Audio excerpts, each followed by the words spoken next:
So this week is Parshat Chukat, and in keeping with the theme of water for this week,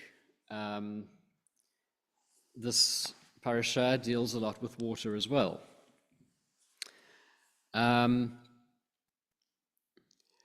So in Parshat Chukat, in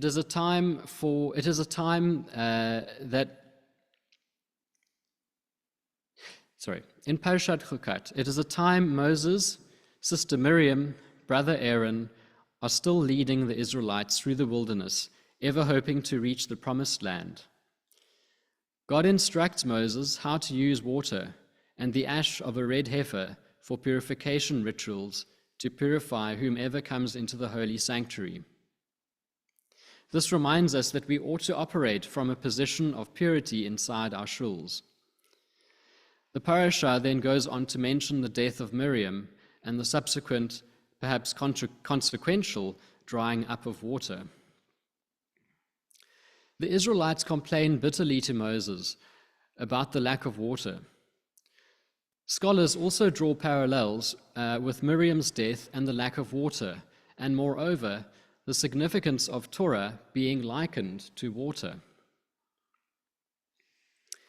The Israelites' complaint for water comes at a time when the congregation is exhausted after wandering for 39 years. This is a new generation who has never known Egypt firsthand. They were born into the wilderness, ever traversing it, battling with neighboring kingdoms in the hope of one day getting to Eretz Yisrael. The Israelites are so close to the promised land, but a series of refusals to pass through neighboring kingdoms adds an extra year to their journey, a 40th year. Like a mother enjoying the relationship she has with her baby, whom without her would cease to exist, God gives the Israelites an additional year of dwelling in the wilderness, totally reliant on God for their well-being, before letting them free to take Eretz Yisrael and fend for themselves. During the 40 years in the wilderness, there were two complaints for food. The first leading to God providing manna, the second where God provided quails. There were also two complaints for water. The complaint for water in this week's parasha is the second of the two. The first occurred soon after the exodus from Egypt. Here God tells Moses to strike a rock to issue forth water. At that point, God was angry at the Israelites, who had recently been freed. In this week's parasha, the Israelites who complain are of the next generation. God is not angry with them. God tells Moses to order the water to flow from a rock, but instead Moses does what he did before. He strikes it out of his anger at the congregation. Old habits die hard. This shows us that Moses is out of kilter with this new generation, using old methods in a novel context.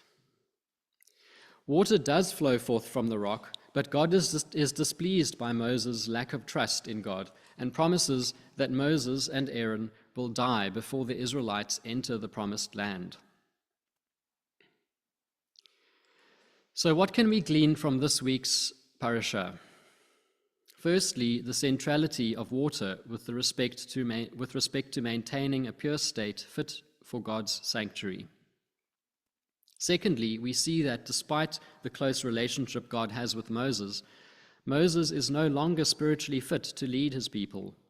There comes a time when even the greatest leaders need to acknowledge the need for their stepping down. So often leaders today hold on to leadership even when their time as leaders is evidently over. Let us pray that when we are asked to be leaders, we would know when it is time for us to stop.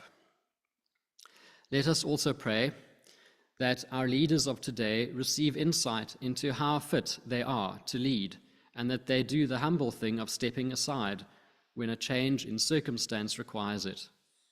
be it their own circumstance, or that of their community, or that of the global landscape.